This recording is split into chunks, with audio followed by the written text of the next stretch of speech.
Now, to lead back in before we close out. Bread ones. Camping for these, I would, or whatever. I would camp.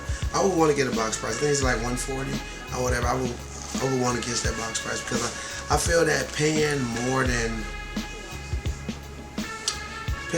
250 if you got a 9 to 5 is a bit steep for these or whatever. I wouldn't want to pay more than 200, but from the standpoint like how bad you really want the shoe, your size, 250. But in a perfect world, box price, one day camping for these. Hopefully yesterday you didn't have to camp for your taxis. Hopefully you didn't. If you did, hopefully you got them for box price. Me personally, I probably would spend $500 on these shoes. They taxis, they're amazing. I'm just putting it out there. Or whatever, from the aspect of what I would do. Because I really like this shoe, but from the standpoint of what reality is really about, for my people who have 9 to 5s and parents buy them shoes, I wouldn't want to either work so hard, work a 40-hour week to have to spend more than $300 for these, or get my mom to spend more than $300 on the taxis. So, but I definitely would, I camp one day also. Friday night, Saturday morning, I'm out there. I'm gonna tell you that the reason why I don't have these shoes is because I never would camp for them. I'm not camping for these. I'm not doing it. I'm not camping for these. For what? I get them later on down the line like I did. $150. Used. Simple as that. I wouldn't camp for these. Me personally, though. That's all. I was in high school when these came out. And I'm going to tell you that you could have went to the store and just bought them. You just had to get up early in the morning and buy them. So, guys, I never even, because I was around when these shoes first came out, it wasn't about camping for these. You just get up early and get them. 9 o'clock in the morning. That's what I would do. Me personally. Whatever. Because I feel like in the perfect world, everybody wants to pay box price for their Jordans. Box price plus tax. In the perfect world, just box price, no tax. Or whatever, according to how cool you are with the store that you buy your Jordans from. But I wouldn't camp for these. I don't think you should have to. Same definitely goes with the Ice Blue 10s. I mean, they're blue. First of all, so you know how I feel about the color blue. Or whatever. And for me, that's what I say. I was happy that Riff gave me a super deal on these because of the simple fact that I don't even know how much I like the shoe. But I wanted to try it out because it's a good shoe or whatever. And I do got a couple things that match this or whatever, but I wouldn't camp for these though. It's not worth it to me. I didn't camp. Now, this is what I would do. I usually, for the most part, I've camped for all the Dornbreakers up until the Dornbreaker 9s, which was last year. So going back to the old me, I would camp for these. I think the longest we ever camped, I think we usually have to camp like a day for Dornbreakers. So I would camp a day for these, but then when I seen them, I would only purchase them, and I wouldn't have purchased the foam posits, which I'm not able to show you guys because I gave them away at one of my shows. I would have seen these and I would have just bought them because I spent so much of my time out there. And maybe for somebody who really wanted them more than me, I might have resold them. But this shoe is just, man, I don't know. It's not that for me or whatever. This would have been a camp that I regret. But I wouldn't camp today for it though, because I mean, I'm about the cause and I want to have the Dornbreaker Jordan collection. And you can't do everything perfect. You can't do it. You just can't. So, I mean, they had to drop the ball somewhere. They dropped the ball on the 10, but it's just my personal opinion. Well, these are kind of ridiculously early, but I think I camped out. I got up really early that Saturday morning for the infrared pack. So if that was in that case scenario, I would do the same for these, but I wouldn't do no set of time or whatever. I don't think it's worth it. or whatever. I just don't. Not my personal opinion. The black ones is a different story, but the white ones, if I can't just get up at a decent time and go get them, they're not meant for me to have. Especially for box price, which I think is like $160. I think could be wrong, whatever, because Jordan prices is going up like gas everywhere. Now, Carmine's. I'm gonna be honest with you, I'm gonna count 2 days, and I'm gonna count 2 days because of the simple fact that this is a shoe that just doesn't come out that often. This is a new shoe, but it's not like it came out in 2013. This is the one from the pack. You gotta think about it. I don't think this shoe has even came out since like the 90s, 91 or something. I don't even know. Like, it came out a minute ago.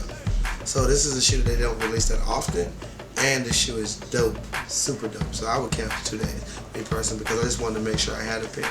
Especially if it was a quick strike, I would count 2 days. If it's a general release, well, I'd get up early that morning to make sure I got mine because they still would sell out. That's just my personal opinion.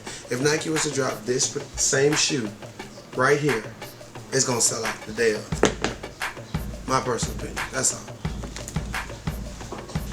Don't forget about my 17s or whatever. I'm not camping for 17s. Not camping or whatever. It wasn't that shoe to me back in the day, and I wasn't gonna be a hype beast and just get them just to say, oh, I got them or whatever. Because in general, that's my definition of the hype beast that I don't like. Because in all actuality, I think we're all hype beasts. Sometimes you don't even like a shoe until your friend right next to you is like, man, you tripping. These shoes are hard. And then you take a private look by yourself and like, those are dope. That's kind of hype. That's being a hype beast, kind of. But it's life. You know what I'm saying? So, just in general, I wouldn't camp for these. That's my personal opinion. But I would do like how I do now. If I get a chance to pick them up at a sneaker show somewhere around the world, I'll get them. It's cool. It's all good. Definitely. Yeah, so, back to the what the Kobe's. Alright. 3 days. Don't ask me no questions. I'm out there. 3 days. Don't talk to me. I'm going for mine. I did it with the Galaxies. I'm doing it with the Kobe's. 3 days. I'm out there. Don't even ask me why I'm standing down here for. I don't want to talk to you. I just want to camp, get my shoe, and go home. Because it's cold. I can't believe I got to stand in line 3 days for a shoe. But I would do it. Me personally, for this shoe. This shoe hard to me. My personal opinion, though. And these shoes are like $1,000 on eBay.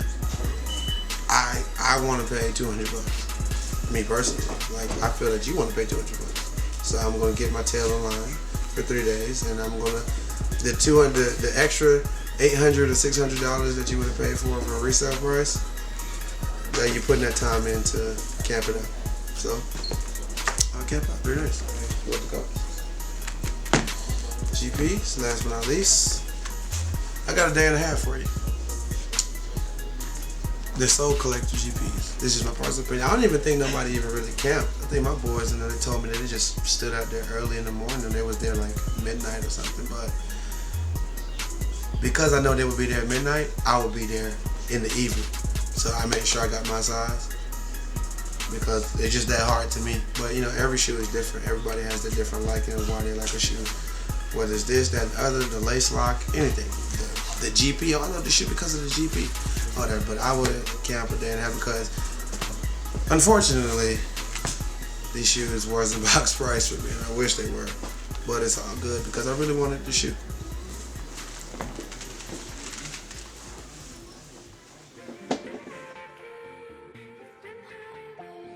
I got a guest for you, man. This is my boy right here, and I always say that this show is for the community. It's for the people. So it's no telling who you'll see on my show. Nobody's Hollywood. We're just all sneakerheads. I want you to welcome my boy G-Rock from the ShoeGang.com out here, man. G, come out at me, man. Hey, what's up, man? What's up? What's up? What's up? All right. So G, what's up, man? What's going on, man? How was your 2013, man? That was cool, man. It was an eventful 2013 for sure. A lot of releases, a lot of changes in the industry, a lot of work, a lot of traveling, whole nine, bro. What about you? Buying shoes. Yo. You know, that go buying We shoes and trying to get what we get. So, I mean, I know that, first of all, theshoegame.com, I've been following you guys, you know, and checking out the site forever. Yeah, you've been down for a You know what I'm saying? So, I mean, in general, I've been to all the Christmas parties. Yeah. All the anniversary joints, 3 years to 4 years. I've seen when you got to meet Humphrey or whatever. I remember when you met Gentry. Gentry. You met Gentry. I remember when you met Gentry.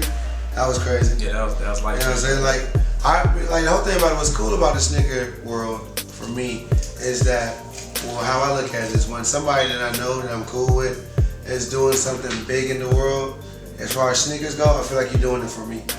Like I could look up to that. I mean, I would love to meet Gentry. Yeah. Or whatever.